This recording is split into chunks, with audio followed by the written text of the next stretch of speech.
listen to the provisions of the African Charter, particularly Article 20 of the African Charter, have provide a right of self-determination. Nigeria being a signatory to that charter, having ratified the provisions of the charter under our laws by the National Assembly, it becomes law, also operative in Nigeria as a member state. Southern Cameroon left this. It's through referendum that they joined the other part of Cameroon. When the Adamawa people joined, it's part of left the Cameroon and joined this country. It's part of a referendum. So why is the federal government at this crucial moment afraid of referendum? The crucial moment in our nation history. This nation has never bleeded. It's bleeding like this before. This nation is bleeding. And this suit, believe me, the federal government should be interested in this suit, because this suit is capable of bringing the desired peace we need. When the people now come together and say, we want to be part of Nigeria, we are voted, want to be part of this country, and it is in their heart, it gives them the legitimacy, it gives our constitution the legitimacy. But we, the Biafrans, we are not making them. You know why? Because the Biafrans have already taken stand.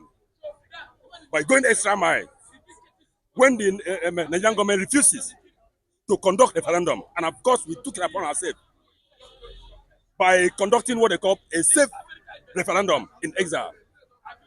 You understand me? So what is holding the result of that referendum is the detentions of Mazi. And any day, anytime, the Finland government happen to free him, then I think the Japan people will left with no choice rather to bring to make it public to the entire globe. Then and they let them to know our stand. So Biafra has taken their stance, and there is no going back. It is within their constitutionally recognized right to self-independence. Yes. So if it is this time around, and the Northerners are waking up from their sleep and call for a referendum, fine. It's also a welcome idea. Pending issue of secession or self-determination is determined. We have observed that a lot of some parts of the country are seeking self-determination. Some are even going about it violently, and to avoid that, we chose to go the civil way, the democratic way. The case was fixed for today. No, we're not supporting Biafra per se. What we are doing is saving the country and saving ourselves and the future of the country, because these people are becoming violent already. And most of the people engaged in this activity are below 50 years of age. So if we allow our leaders of today to go and leave us with these people in this situation, there may be another bloodshed or civil war. That is what we want to avoid, which is why we come to the court, is for the court to interpret the situation. We are not supporting anybody. The court did not sit as the judge is indisposed. He's out on official assignment. I think we have already filed originating summons, and it contains our argument, our point of view, and in the wisdom of the court, we believe if it's listened to the provisions of the African Charter, particularly Article 20 of the African Charter, have provide a right of self-determination. And Nigeria being a signatory to that charter, having ratified the provisions of the charter under our laws by the National Assembly, it becomes law, also operative in Nigeria as a member state.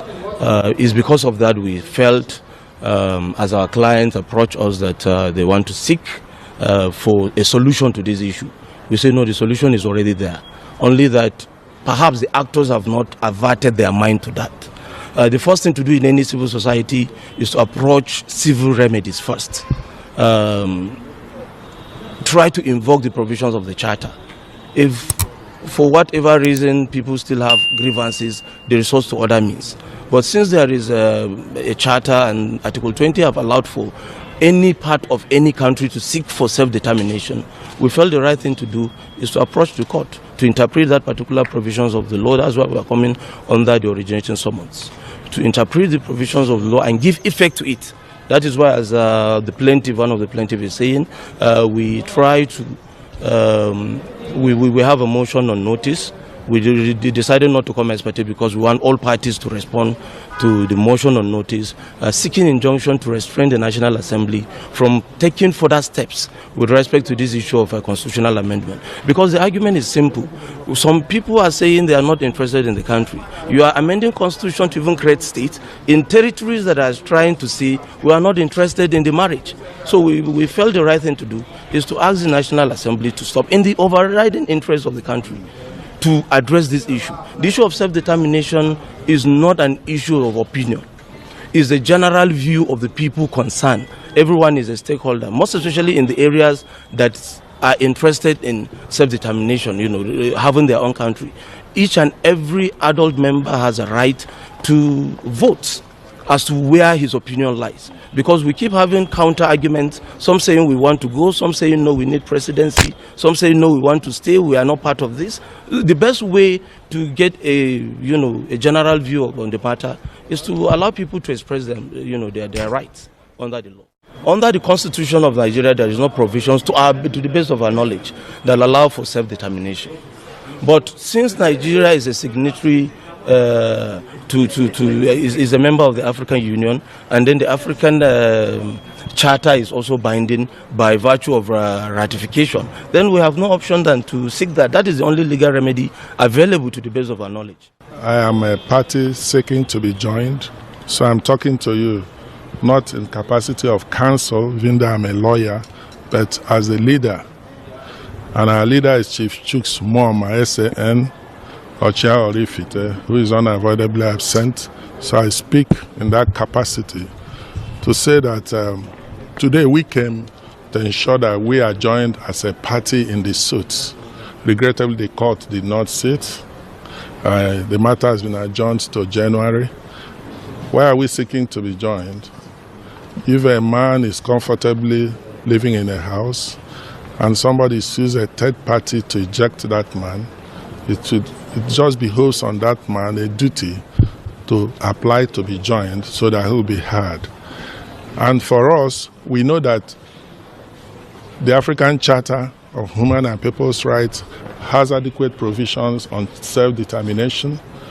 And when we join, we shall be seeking appropriate remedies to activate that section which is binding on Nigeria in order to ensure that a referendum is conducted. All we need to do is to amend the relevant laws. So we seek judicial order for that purpose. But ultimately, when we get to that bridge, we'll now file our counterclaim and seek proper reliefs. To court and come in. Why have they find it difficult to sentence him? No, check.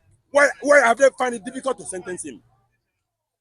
So that is why some Efurefu in Igbo land and the South, in most cases, anybody, any of them will want to gain the support of people, we now stand up and call for the release of Nnamdi Kanu. You see, none.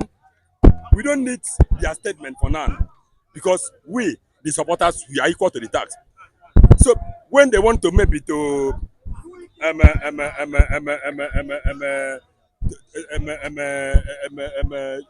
passing their political mission, it is that time they will mention release of passing Nnamdi Kanu, and for God's sake, Nnamdi Kanu has categorically told them, don't beg for me, don't call for my release. You know why? Because I committed no offense. Let anybody who knew that I've offended Nigerian state in any way, let the person meet me in court. Is you know what he said? Exactly. And we have been going to court, waiting for them. So since they said 2021 till date, so Nigerian state knew that the only power where they get is nothing but this impunity. Because they are not following law. If they follow the law for quite a long time, we would have capsized them and buried them alive for decades.